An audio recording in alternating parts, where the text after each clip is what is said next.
राधा माधव कुंज बिहारी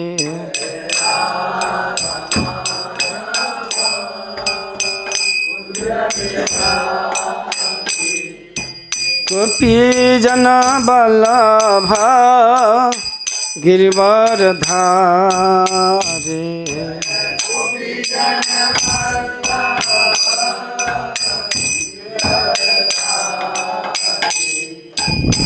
यशोदानंदन ब्रज जन रंजन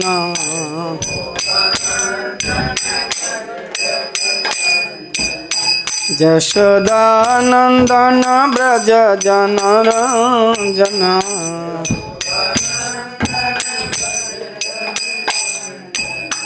यमुना तीर बनचारी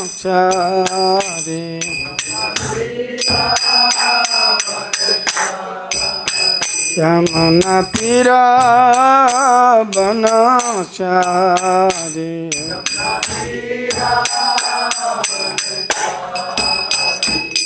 जय राधा माधव कुंज बिहारी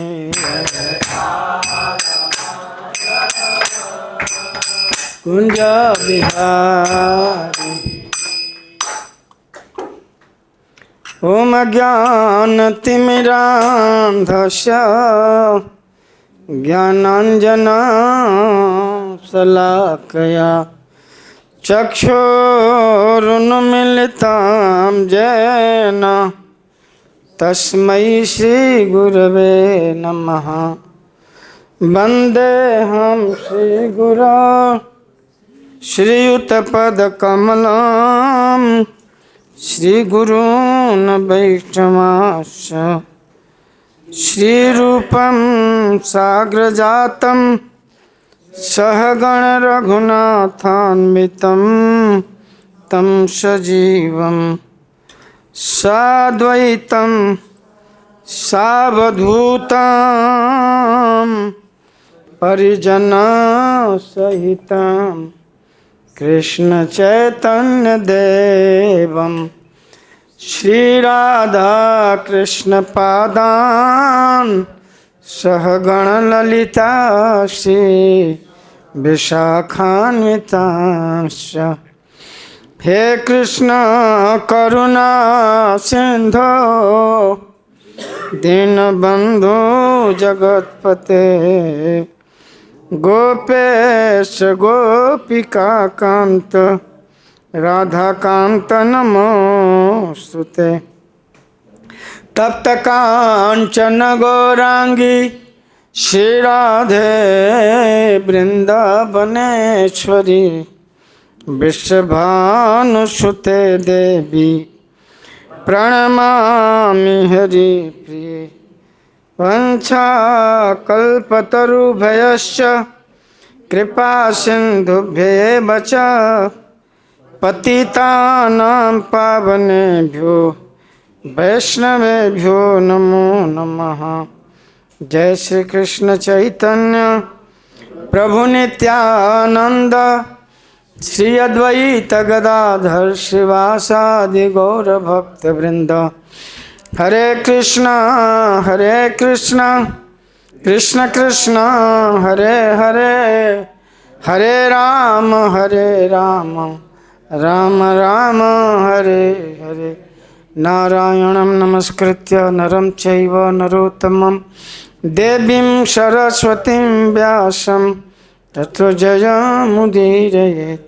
नष्टप्रायेषु अभद्रेषु नित्यं भागवत सेवया भगवती उत्तम श्लोके भक्तिर्भवति नैष्ठिके। नमो विष्णुपादाय कृष्णप्रेष्ठाय भूतले श्रीमते भक्ति वेदांत स्वामिनिति नामिने। नमस्ते सारस्वती देवे गौरवाणी प्रचारिणे निर्विशेष शून्यवादी पश्चात देश तारिणे। श्रील प्रभुपाद की, कृष्ण बलराम की, राधा श्याम सुंदर की, निताई गौर हरि प्रेमानंदे।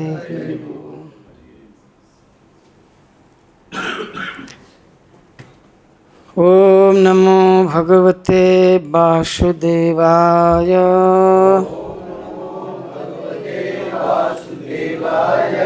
ओम नमो भगवते वासुदेवाय।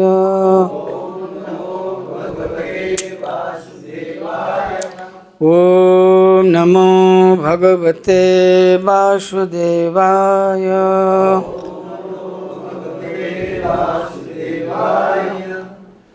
श्रीमद् भगवद गीता यथारूप अध्याय 2 श्लोक संख्या 62 इन है। ध्यायतो विषयान् पुंसः संगस्ते सुपजायते संगात संजायते कामः कामात् क्रोधोऽभिजायते। ध्यायतो विषयान् पुंसः संगस्ते सुपजायते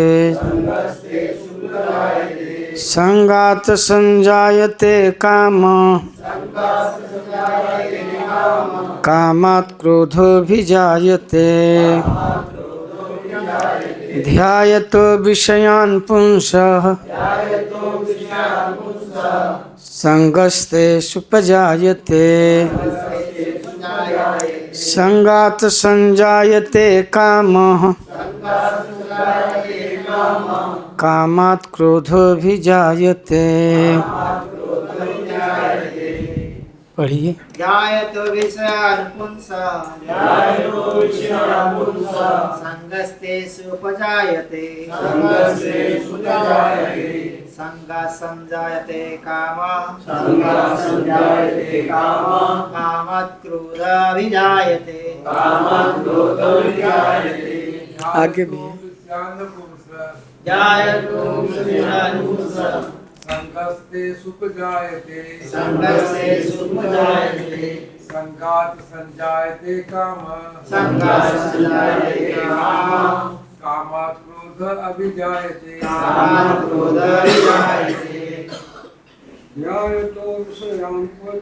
ध्यायतो विषयान् पुंसः संगस्ते सुपजायते संगात संजायते कामः कामात् क्रोधोऽभिजायते। माता जी।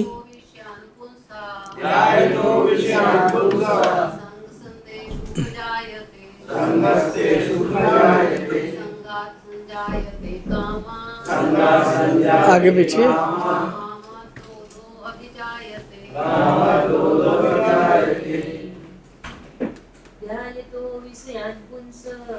बैठिए, ऊपर जगह है, ऊपर बैठ जाइए। नहीं, ठीक है, दिक्कत है।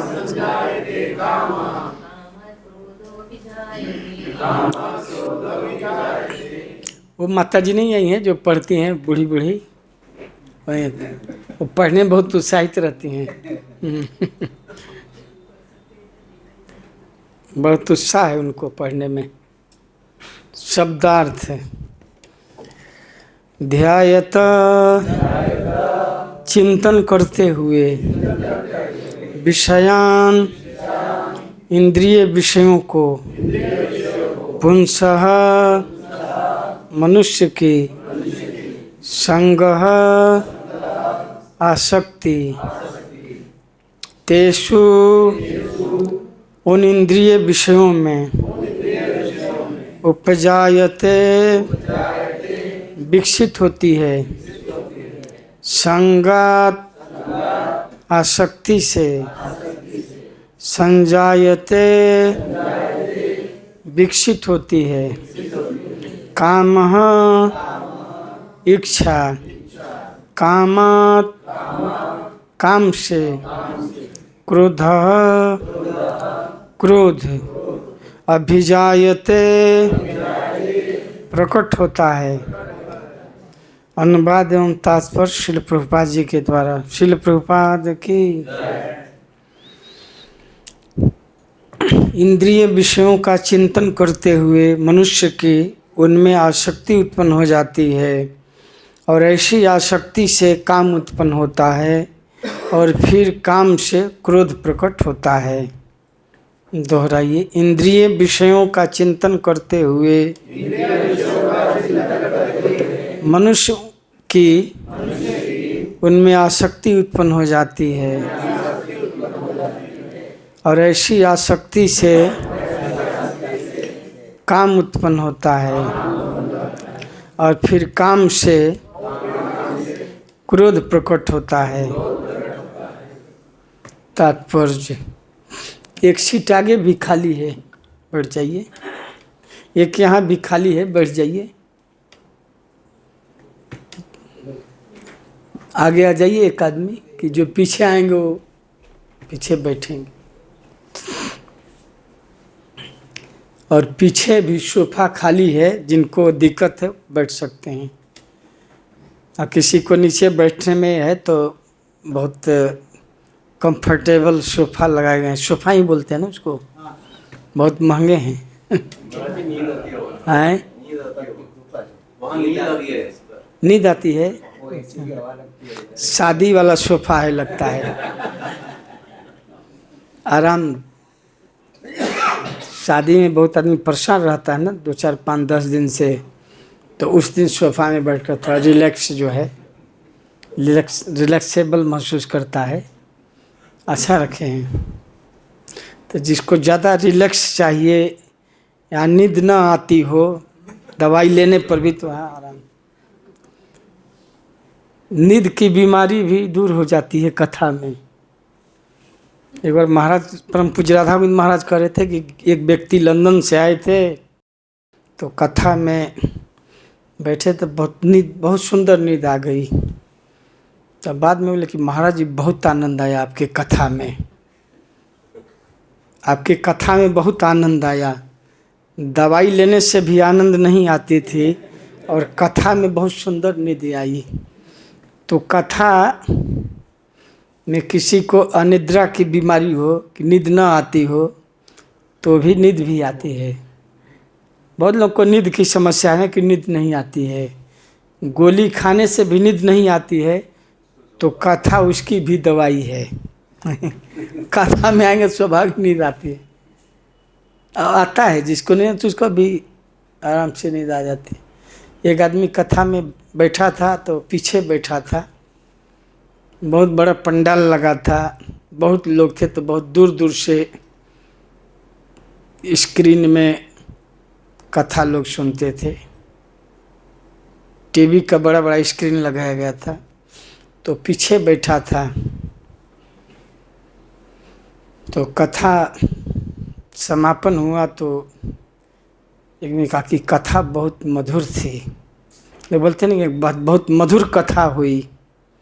तो बोला मधुर थी, हाँ, तो मुझे तो खारा लग रहा था। वो बोला ये कथा बहुत मधुर कथा हुई। तो बोला कि मुझे तो खारा महसूस हो रहा था। तो पीछे बैठा था और ऐसे सो गया, मुंह फट गया। तो कुत्ता आकर जो है, कुत्ता आकर पेशाब कर दिया।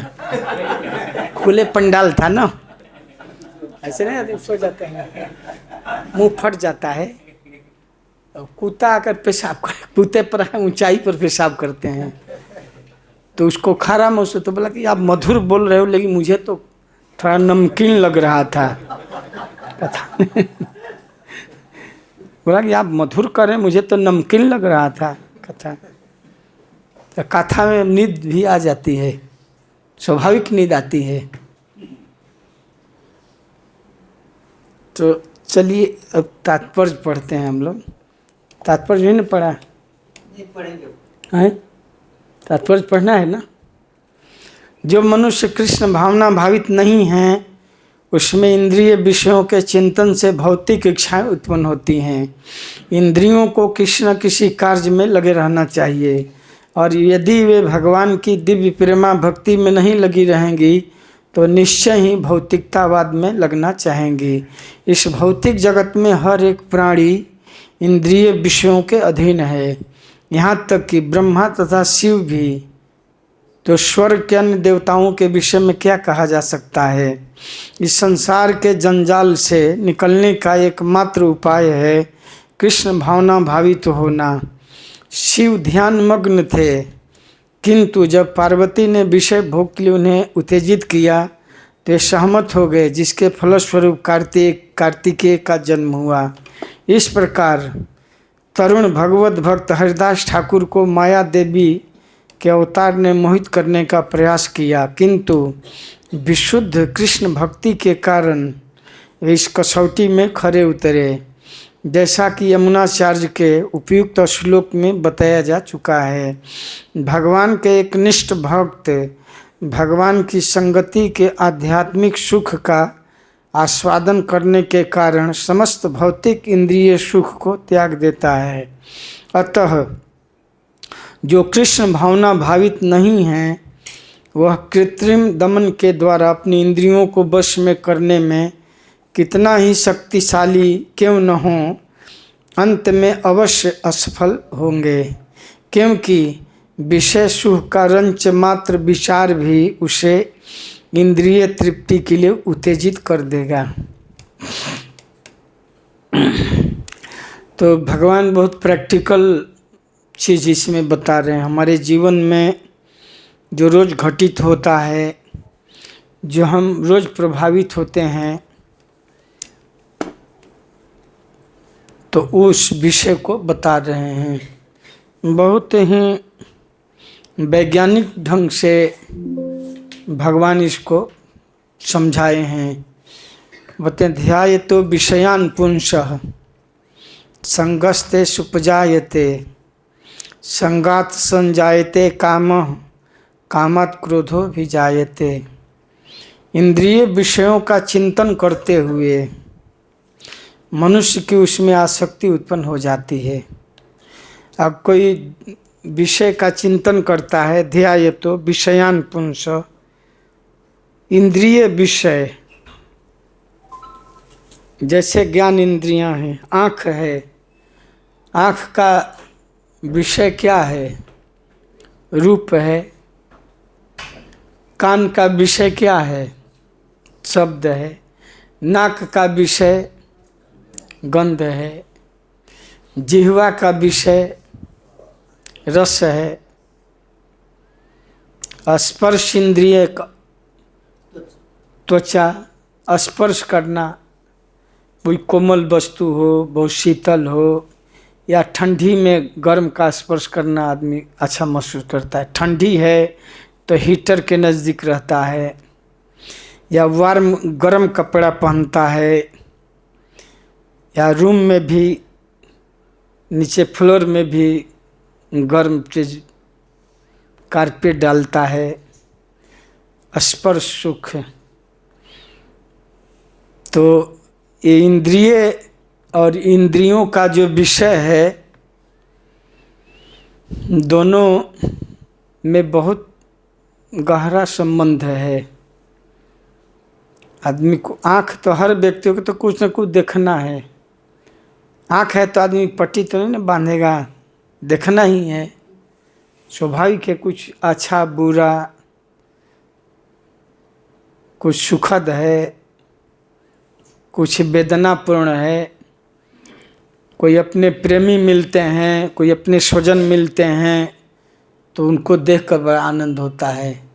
अपने शत्रु मिलते हैं तो क्रोध होता है, या उनसे मन में द्वेष उत्पन्न होता है। कोई बहुत अच्छा चीज़ है, कोई हमारे अनुकूल घटना घटती है तो हम बहुत खुश होते हैं। कोई प्रतिकूल हो गया, अपने परिवार में कुछ घटना हुई तो बहुत दुख आदमी होता है। या रोड पर कुछ एक्सीडेंट हो जाता है तो बहुत लोग देख कर हो जाते हैं। कुछ लोग नहीं देखते हैं खून गिरा है, गिरा तो कुछ लोग मूर्छित हो जाते हैं देख करके भी। तो आँख का विषय है देखना। देखने की जो प्रवृत्ति है सब में है। हर प्राणियों को आँख है तो कुछ न कुछ देखना ही है। गाय भी अपने बछड़े को देखती है तो उसको चाटने लगती है कि नहीं, चाटती है ना, और उसको दूध पिलाती है। कुत्ते को देखते उसको मारने के लिए जाती है कि नहीं, कुत्ता आता है या हिंसक जातु उसको मारने। आँख के द्वारा आकर्षण और विकर्षण होता है। बिलमंगल दास ठाकुर अपने आँख को ही फोड़ लिए थे। बिलमंगल दास ठाकुर का आप लोग इतिहास जानते ही हैं ना कि वृंदावन में आए थे भजन करने के लिए। चिंतामणि से आसक्ति हो गई थी उसके रूप पर, रूपासक्त थे। किसी को रूप पर आसक्ति होती है, रूप के प्रेमी। रसखान एक भक्त हुए थे, मुस्लिम रसखान, वो भी रूप के पुजारी थे।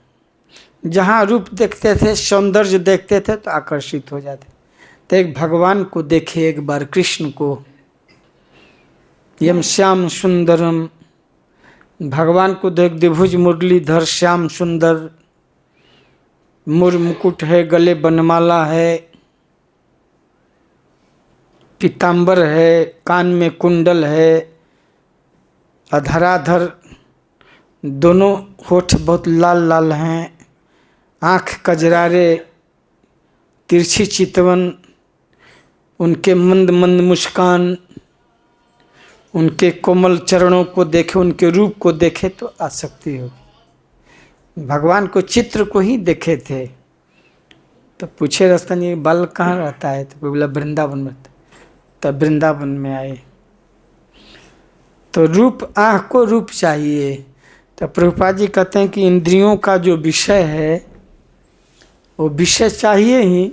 रूप, आँख को देखना है तो देख, स्वाभाविक है, हम देखते ही हैं कुछ भी। तो भगवान को देखना, जो आँख को भी कृष्ण भावना भावित बना लेता है, आँख से देखना है तो भगवान को ही देखना। जो आँख को भगवत सेवा में लगा देता है, भगवान को देखने में तो सफल हो जाता है। आँख का उपयोग इसीलिए है कि भगवान को देखने के लिए। आँख भगवान देखे ना कि लोग मुझे देखेंगे, देख करके मुझ में आसक्ति विकसित करेंगे। जो आँख से भगवान को नहीं देखा तो उसको आँख प्राप्त करने का लाभ नहीं प्राप्त होगा। बरहा इतेते नयने नराणाम, बरहा इतेते नयने नराणाम, लिंगानि विष्णु न निरीक्षतो ये, पादौ नृणाम ते द्रुमजन्म भाजो, क्षेत्राणि नानु ब्रजते हरजीव। भागवत में कहा कि जो नेत्र से भगवान के रूप का कभी निरीक्षण नहीं किया है, बरहा इतेते नयने नराणाम, लिंगानि विष्णु, भगवान के अर्चा विग्रह का कभी अवलोकन नहीं किया तो उसके आँख जो है मोर के पंख में आँख के समान है। मोर के पंख में भी आँख का आकृति होता है, और देखें है ना, आँख का आकृति होता है। गिरेंगे नहीं ना सोकर गिरिएगा मत, ज़्यादा नाचने पर भी नींद आती है, आने तो नाचने पर नींद भाग भी जाती है। नींद आने लगती है, नाचने लगिएगा। बहुत अच्छा नाचते हैं ये भजन पर नाचते होंगे ना, ऐसे नहीं नाचते। तो जो आँख से भगवान को देखता है तो आँख की सफलता जो है उसी में है। जो आँख से भगवान को नहीं देखता है तो मोर के पंख में बने आँख से, बरहा इतेते नयने नराणाम, उस मनुष्य के नेत्र जो है मोर पंख में बने कृत्रिम नेत्र की तरह है। देख नहीं सकता है ना वो, मोर के पंख में आँख की आकृति है लेकिन देख नहीं सकता है। तो जो भगवान को नहीं देखा, न निरीक्षतो विष्णु लिंगानि विष्णु न निरीक्षतो ये आप पादो नृणामते, और पैर से कभी कीर्तन में नाचा नहीं, मंदिर में नहीं गया, पैर से कभी तीर्थाटन नहीं किया, तो उसके पैर जो है वृक्ष की तरह हैं। पादो नृणामते द्रुमजन में भाजो, द्रुम माने पेड़ की तरह हैं। पैर का सदुपयोग क्या है कि सत्संग में जाना, भगवान के धाम में जाना, या भगवान के कीर्तन में नाचना। नहीं तो पाँव जो है वृक्ष की तरह है। वृक्ष के एक जगह रहता है। पेड़ को आप आमंत्रित करेंगे तो चल नहीं सकता है, पेड़ एक जगह खड़ा रहता है। हरे कृष्ण। ऊपर बैठिए, पीछे है, आप बैठे रहिए, पीछे सोफा है। नहीं आप बैठिए ना पीछे, या पूछे सोफा पर बैठिए। बहुत अच्छा सोफा लगाए हैं, बैठने में भी आरामदायक है ना माता जी? आराम है आपको? ठीक है वहाँ? बहुत अच्छा है, धन्यवाद। तो जो पैर से कभी सत्संग में नहीं गए, साधु से मिलने नहीं गए, भगवान के मंदिर नहीं गए, या कभी तीर्थ यात्रा नहीं गए, केवल घर में ही रहे। बहुत ऐसे लोग भी हैं जो गांव से बाहर नहीं गए हैं। एक हमारे गांव में एक व्यक्ति थे, कभी बाहर नहीं गए थे, सिटी में कभी नहीं गए थे। तो बनारस एक बार गए, कोई विशेष कोई होगा, गंगा स्नान करने के लिए। तो सुने थे कि ट्रेन रेलगाड़ी चलती है और लोगों को काट देती है। तो बनारस गए तो रेलगाड़ी, तो बोले क्या है बच्चा? तो बोले कि रेलगाड़ी है। एक साथ में कोई था, तो बोले कि ये क्या है? आता रेलगाड़ी है, ते ही काट देती है, यही काटती है। हम लोग को यहाँ आकर तो नहीं ना काटेगी, उनको मतलब कि जैसे कुत्ता आकर काट देता वैसे आकर काट देगा। तो बोले भागिए भागिए, मैं सुना काटती है, यहाँ तो नहीं आ जाएगी। बोले कि यही रेलगाड़ी है ना, काटती है, भागिए भागिए भागिए, यहाँ आकर हम लोग को भी काट देगी शायद। तो फिर बोले किसकी है रेलगाड़ी? वो पूछेगी बच्चा ये किसकी रेलगाड़ी है? तो बोला कि सरकार। तो सरकार बहुत धनी है, बहुत धनी है, हमारे गांव के पंडित जी से भी ज़्यादा धनी है। तो हमारे गांव के बगल में एक बहुत बड़े जमींदार हैं, विजय शंकर पांडे। तो उनको ये दिमाग में था कि इनसे दुनिया में कोई धनी नहीं होगा। तो और सरकार मतलब ये भी नहीं, सरकार क्या है? सरकार से कोई व्यक्ति होगा, वो समझते। तो कहा कि पूछे कि किसकी रेलगाड़ी है? अगर सरकार की है तो सरकार बहुत धनी है। बोले हाँ बहुत धनी है। तो पंडित जी से भी ज़्यादा धनी होगा नहीं? तो बोले हाँ हाँ बहुत धनी है। अच्छा बहुत धनी है, कहाँ रहता है? बोले तो कभी गांव से बाहर नहीं गए थे, गांव में रहते थे, जंगल में गोचारण करते थे, शहर कभी नहीं गए थे। तो जो पैर से कभी तीर्थ यात्रा नहीं किया, कभी साधु संग नहीं किया, कभी मंदिर में नहीं गया, कभी भगवान के कीर्तन में नाचा नहीं, तो पैर उसके वृक्ष की तरह हैं। वृक्ष को कितना भी बुलाइए, कितना भी उसके यहाँ निमंत्रण कार्ड रख दीजिए कि आपको आना है, उत्सव है, तो वृक्ष नहीं ना, चाहते हुए भी नहीं जा सकता है वृक्ष। इसलिए पैर का उपयोग क्या है? ब्रजते हरियो, भगवान के लीला क्षेत्र में या साधु संग में जाना। जो पैर से चल करके भगवान के पास सत्संग में जाता है तो कोटि यज्ञ के समान होता है। संत मिलन को जाइए तजी ममता अभिमान, ज्यों ज्यों पग आगे बढ़े कोटि यज्ञ समान।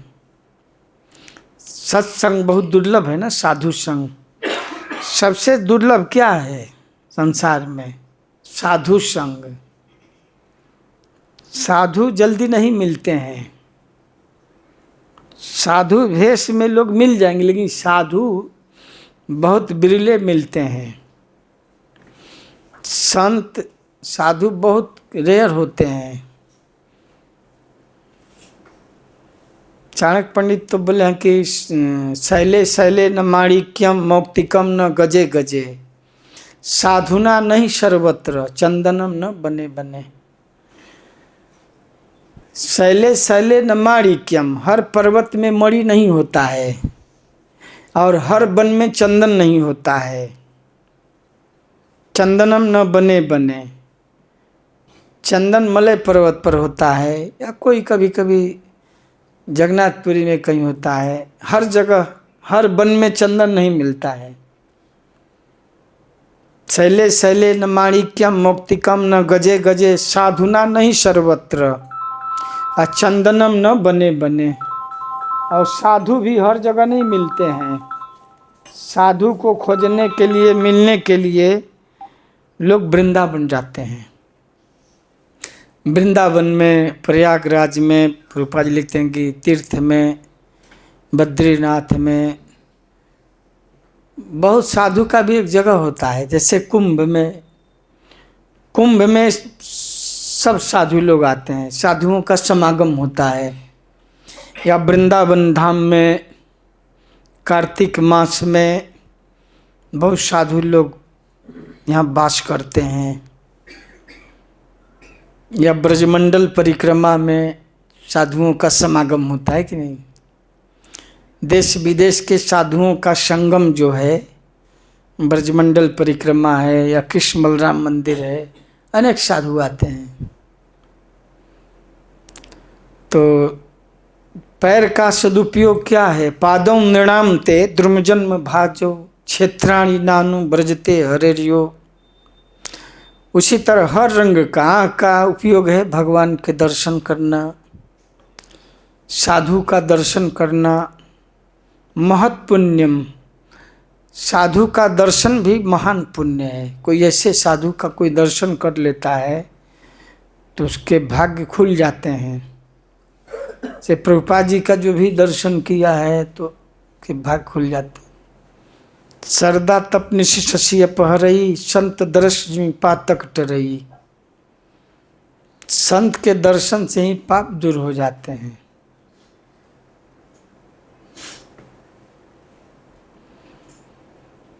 तो यहाँ पर हर इंद्रियों को ध्यायते विषयान पुंस संगस्ते सुपजायते। इंद्रियों का जो विषय है, जैसे आँख का रूप है, कान का शब्द है, तो अगर हम अध्यात्म से जोड़ते हैं तो ठीक है, नहीं तो भौतिक जो विषय है वो अगर संसारी विषयों का चिंतन करता है तो उसमें आसक्ति हो जाती है। खाना ही है तो जिह्वा को रस चाहिए, स्वादिष्ट चाहिए व्यंजन। हर आदमी कुछ स्वाद के पीछे भागता है, कोई स्वादिष्ट वस्तु। कोई कहे कि बहुत पिज़्ज़ा अच्छा मिलता है, वृंदावन में पिज़्ज़ा हट सेंटर, यहाँ नहीं होगा पिज़्ज़ा हट, तो लोग बहुत दूर दूर से जाते हैं। बहुत लोग खाने के लिए बहुत दूर से प्लेन से भी जाते हैं। बहुत पैसे वाले लोग प्लेन से जाते हैं। एक बिरला कंपनी में मैनेजर थे तो बोले कि एक बिरला कंपनी के एक सदस्य थे, इंदौर से प्लेन से मुंबई जाते थे शराब पीने के लिए, और फिर प्लेन से आ जाते थे। इंदौर से मुंबई जाते थे शराब पीने के लिए और फिर आते थे। तो जो इंद्रिय और इंद्रिय के विषय को अगर भगवत सेवा में कृष्ण भावना भावित बना देता है तो वो इस संसार के जंजाल से मुक्त हो जाता है। खाना है तो जिह्वा से भगवत प्रसाद खाना, सही अन्नमृत पाओ, राधा कृष्ण गुण गाओ, प्रेमे डाको श्री चेतन निताई। इंद्रियों में सबसे ज़्यादा शक्तिशाली जिह्वा है। जिह्वा को जो जीत लेता है और इंद्रियों को आसानी से जीत सकता है। जिह्वा से ही ना ज़्यादा ये होता है ज़्यादा पाप जिह्वा से ही होता है। मांस मछली खाना, अंडा खाना, तंबाकू खाना, गुटखा खाना, पान मसाला खाना, बहुत चीज़ जिह्वा से आदमी, जिह्वा के लिए बहुत अनर्थ आदमी करता है। जिह्वा को जितना बड़ा कठिन है, तार मध्य जिह्वायति लोभमय सुदुर्मति, ताके जता कठिन संसार है। इस संसार में जिह्वा को जितना बड़ा कठिन है, ताके जेता कठिन संसार है। और जिह्वा बीच में है, बहुत सुरक्षित जगह पर है। आँख को तो कुछ भी झटका लगता है तो ये हो जाता है। जिह्वा बहुत सुरक्षित, 32 किवाड़ के बीच में है। जिह्वा बहुत सुरक्षित है, अपने बोल करके अंदर चली जाती है और लाठी सिर पर बजता है कि आपका भीतर गई जूती खाए कपाल। एक कवि कहते हैं कि रहीमन जिह्वा बावरी कह गई सड़क पताल। जब बोलने लगती तो आकाश पताले कर देती है जिह्वा। रहीमन जिह्वा बावरी कह गई सड़क पताल, आपका भीतर गई जूती खाए कपाल।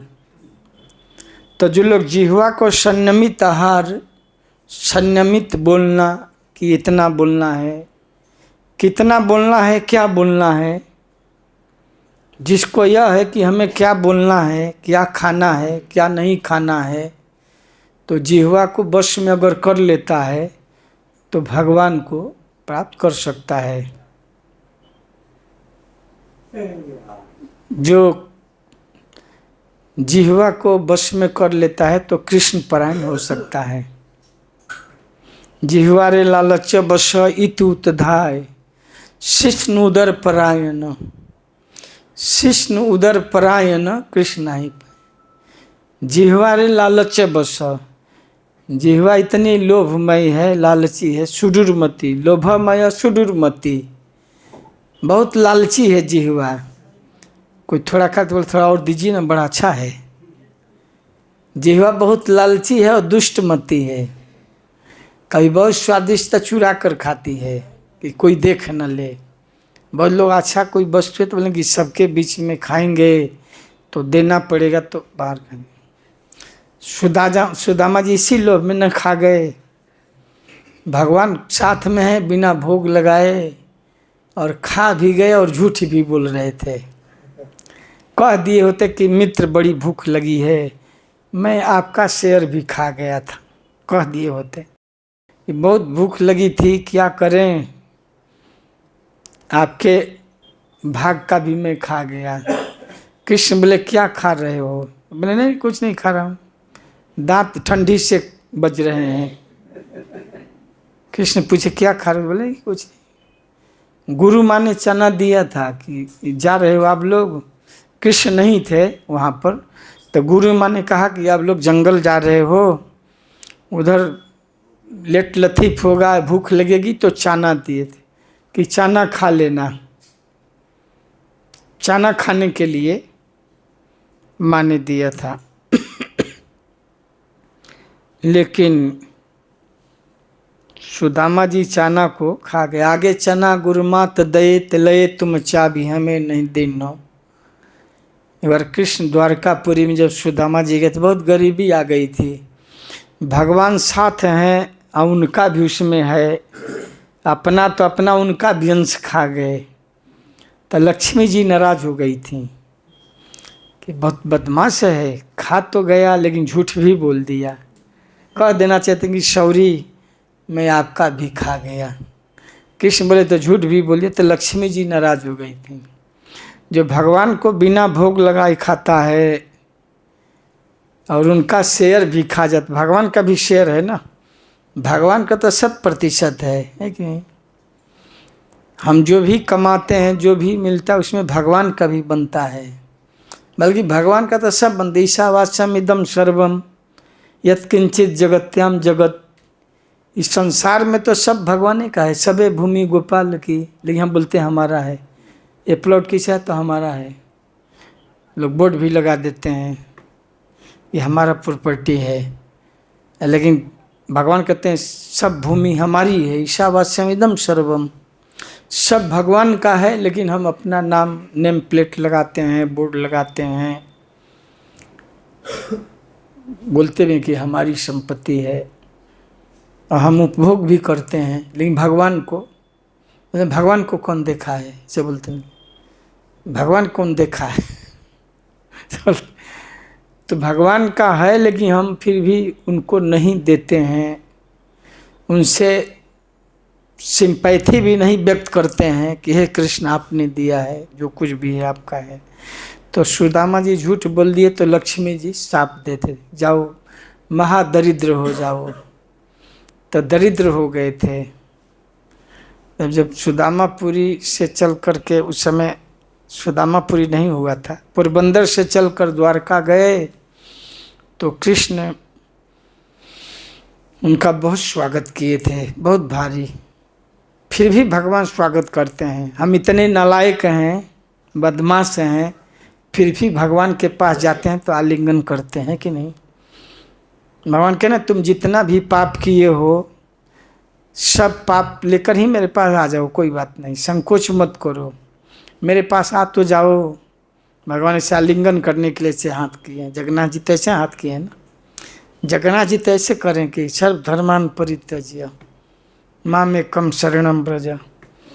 तिरुपति बालाजी हाथ इसे किए, श्रीनाथ जी एक भक्त कहते श्रीनाथ जी या बालाजी एक हाथ अपने चरण के, सर्वधर्मान परित्यज्य माम एकम शरणम ब्रज अहम त्वाम सर्व पाप्युभ्यो।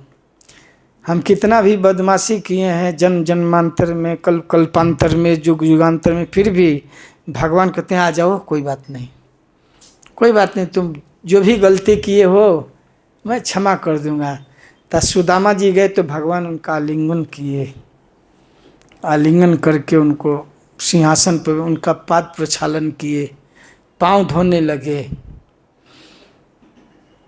पाँव धोने लगे तो रोने भी लगे। कितनी गरीबी में, इतनी गरीबी में क्यों रहे। एक कवि ने ब्रजभाषा बहुत सुंदर चित्रण किया है। भगवान जब पाँव धोने लगे सुदामा जी का तो कहे कि आप इतनी गरीबी में क्यों मित्र रहे, आई थे न कितने दिन खोए, पहले क्यों नहीं आ गए। भगवान करुणा निधान, इतनी करुणा हुई कि रोने लगे, अपने नेत्र के अश्रु बिंदु से उनके ताप को दूर कर दिए। ऐसे बेहाल बेवाइन सो पग कंटक जाल लगे पुनि जोयो। पाँव में बवाई फट गई थी, बवाई जानते हैं ना, बहुत दर्द होता है, और उसमें कांटे भी चुभे थे। आप लोगों को अनुभव होगा ना, बवाई पाँव फट जाता है, अमेरिका वालों को नहीं अनुभव होगा जो ब्रज में रहते हैं उनको पाँव फट जाते हैं। अमेरिका में तो बहुत ऐशो आराम है ना भाई, अमेरिका का जीवन बहुत सुखमय है। तो ऐसे बेहाल बेवाइन सो पग कंटक जाल लगे पुनि जोयो। हाय महादुख पाए सखा तुम आई तैन कितने दिन खोए। इतना दिन बेकार क्यों आप बिता कर, पहले क्यों नहीं आ गए। इतनी दरिद्रता में आप इतना कष्ट क्यों सहन किए, पहले आ जाना चाहिए था। देख सुदामा की दीन दशा, उनकी गरीबी की दशा देख करके करुणा करके करुणा निधि रोए। और यहाँ तक कि पानी पड़ा तो को हाथ छुए नहीं, नैने को जल सोपक धोए। तो जिह्वा से लोग, देखिए सुदामा जी थोड़ा लालच में चना खा गए। कभी कभी अच्छा चीज़ मिलता है तो लोग भोग लगाना भूल जाते हैं कि नहीं।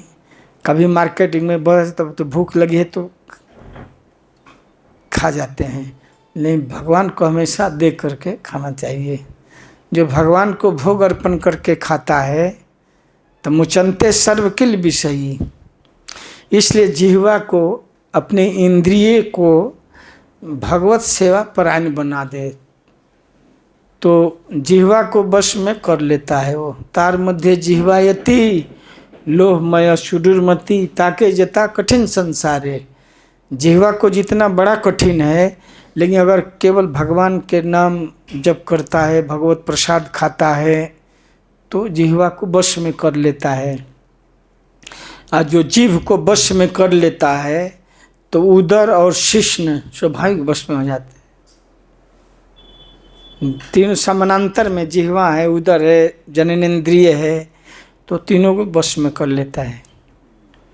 हमारे मौसा थे तो कहते थे कि जो जीभ को और लिंग को वश में कर लेता है तो दुनिया में कहीं भी वो राज कर सकता है। जीभ को और लिंग को जो वश में कर लेता है तो दुनिया के ऊपर शासन कर सकता है।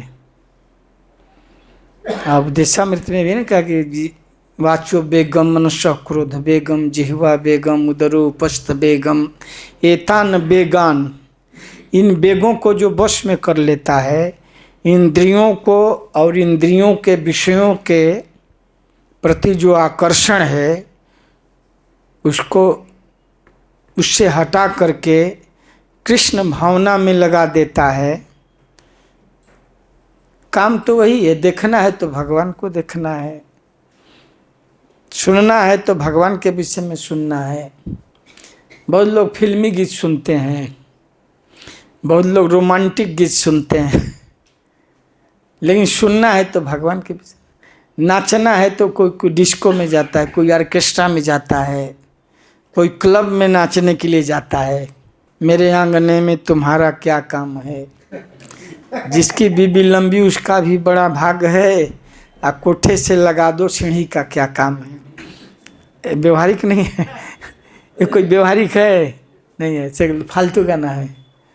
और उस पर खूब लोग नाचते हैं, वाह वाह क्या गाया है, बहुत अच्छा गया है।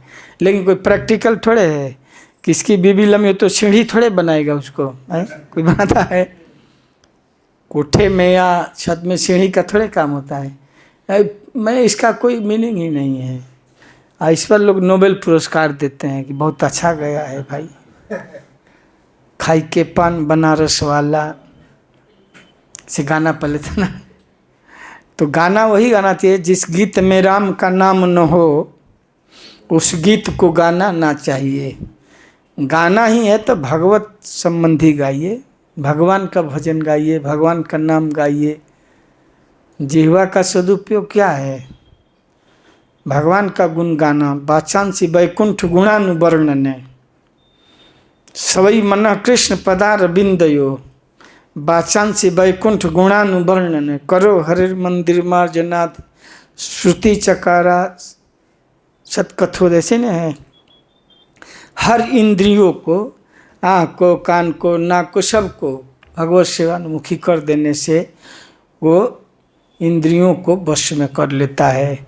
और नहीं तो सांसारिक विषयों की ओर इंद्रियों का अगर प्रयुक्त करता है तो इस जंजाल में और उलझते जाता है। फिर उसको इस संसार के जंजाल से निकलना बहुत मुश्किल हो जाता है। और जो हर इंद्रियों को अगर भगवत सेवा में लगा देता है तो इस संसार के जंजाल से निकलने का एकमात्र उपाय है कृष्ण भावना भावित होना। कृष्ण भावना भावित होना मैंने भगवत संबंधी कार्य करना।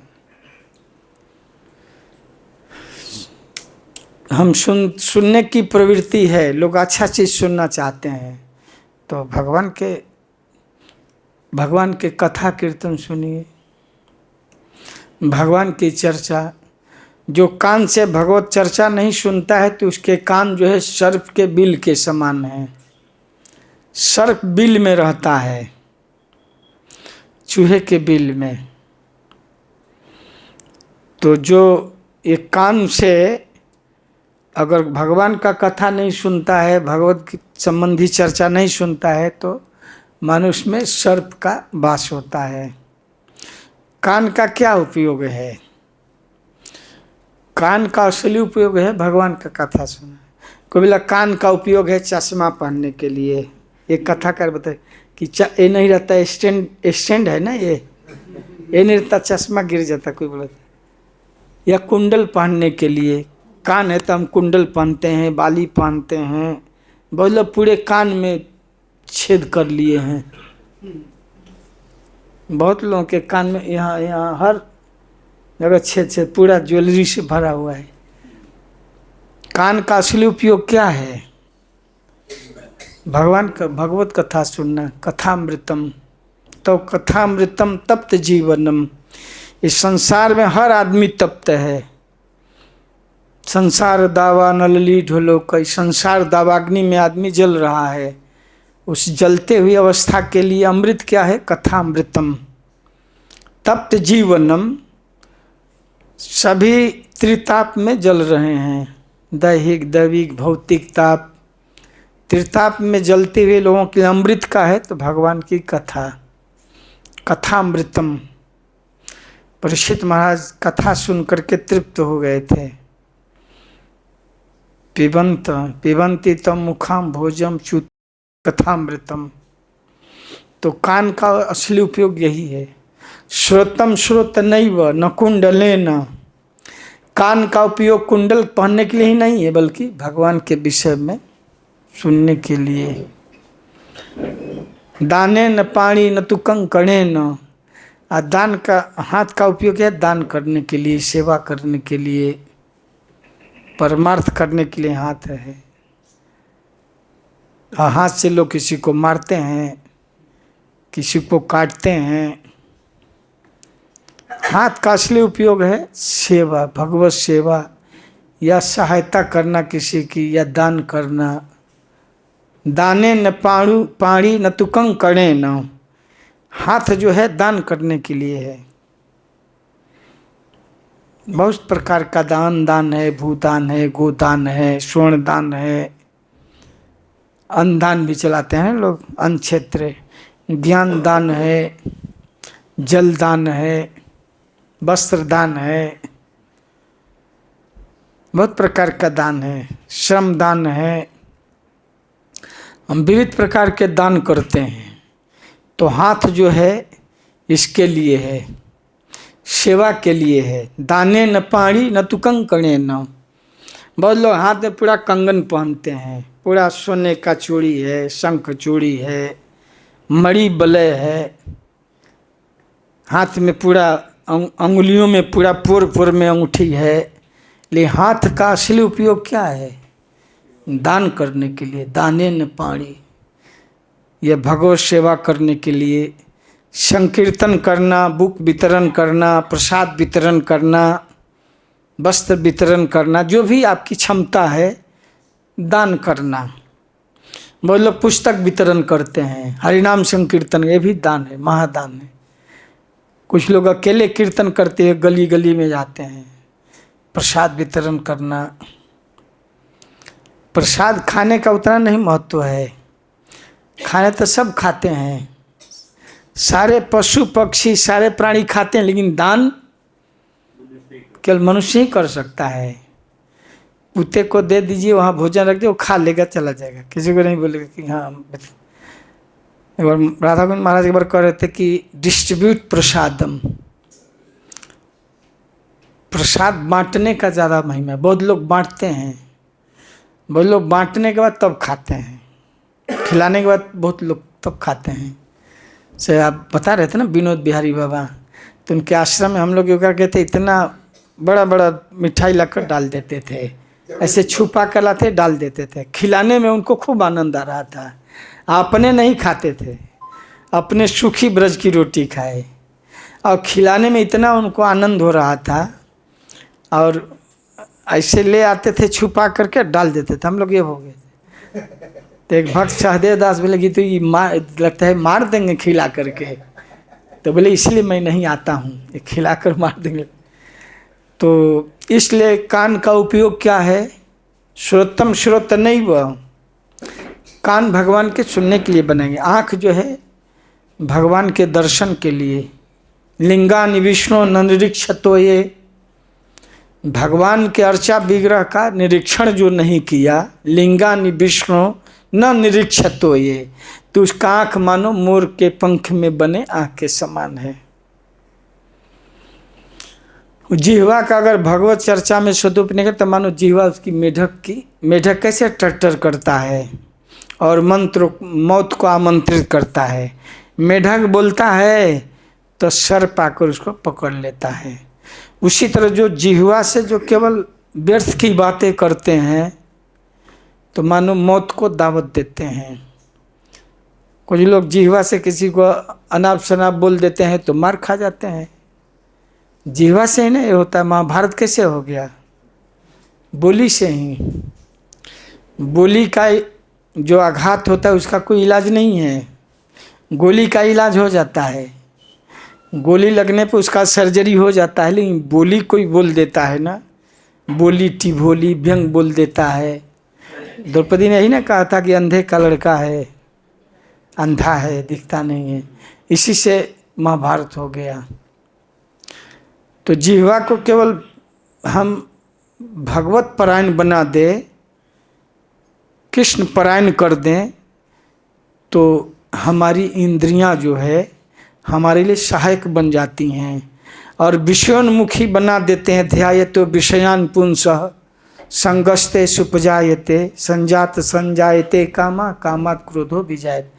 अगर इंद्रिय और इंद्रिय के विषय का अगर हम चिंतन करते हैं, इंद्रिय से इंद्रिय के भौतिक विषय का चिंतन करते हैं, तो उसमें आसक्ति हो जाती है और आसक्ति ही दुख का कारण है। आसक्ति हो जाती है, फिर उसकी नहीं प्राप्ति होने पर क्रोध होता है। ध्यायतो विषयान पुंसः संगस्ते सुपजायते संगात संजायते कामा कामा क्रोधो विजायते। इंद्रिय विषयों का चिंतन करते हुए मनुष्य की उनमें आसक्ति उत्पन्न हो जाती है और ऐसी आसक्ति से काम उत्पन्न होता है और फिर काम से क्रोध प्रकट होता है। इसलिए इंद्रिय को भगवत परायण बनाना चाहिए, अपनी इंद्रियों को भगवत परायण बनाना चाहिए।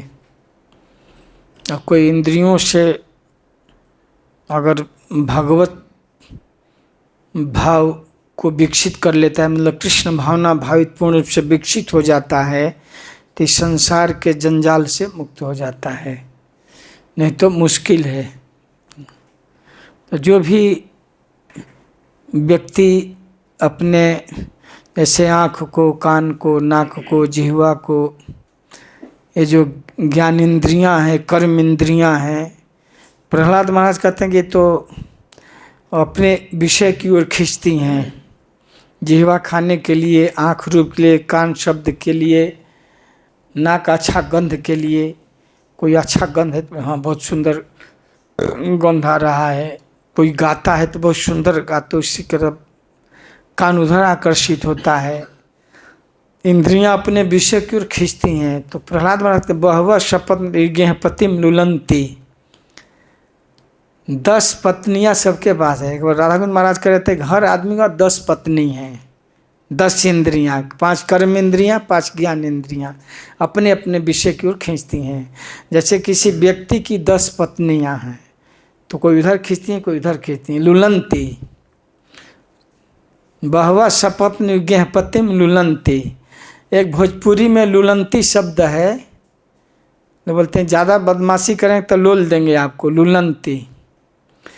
तो जो इंद्रियां हैं, ज्ञान इंद्रियां, कर्म इंद्रियां, स्त्री की तरह हैं। हमारा बोले सन्यासी और ब्रह्मचारी के पास भी 10-10 स्त्रियां हैं। या नहीं सोचना चाहिए अपने ओर खींचती हैं, विषयों की ओर।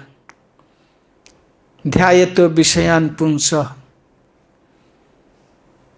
हर इंद्रियों का जो विषय है, यही संस्पर्शजा भोगा दुख यो नया ये बते आद्यवंत कौन्तेय न तेषु रमते। जो बुद्धिमान लोग हैं वे लोग इंद्रिय और विषय के संपर्क से जो होने वाला सुख है उसके तरफ नहीं उन्मुख होते हैं, न रमनते। जो बुद्धिमान लोग हो जानते हैं कि इसमें वास्तव में सुख नहीं है। यही संस्पर्शजा भोगा दुख यो नया ये, बल्कि दुख की जननी है। इंद्रिय और विषय के संपर्श जो होने वाला सुख है वास्तव में दुख हो यो नया, दुख की योनि है, उत्पत्ति करती है, दुख देती है। आद्यवंत, इसका आदि है, बहुत क्षणिक है, प्रारंभ है और कब प्रारंभ हुआ कब नष्ट हुआ बहुत क्षणिक है। आदिवंत कौनते न तेषु रमते बुधा। बुद्धिमान लोग ऐसे क्षणिक सुख में नहीं रमण। कैसा जैसे खुजली, खुजली होता है कितना क्षणिक है, और खुजलाने के बाद क्या होता है, और दुख ही होता है। खुजली खुजलाने में अच्छा लगता है, लेकिन बाद में क्या और पश आ जाता है और बढ़ जाता है। तब भौतिक सुख वैसे ही है। इसलिए बुद्धिमान लोग न तेषु रमते बुधा, बुद्धिमान लोग नहीं रमण करते हैं। धन्यवाद। समय हो गया ना। श्रील प्रभुपाद की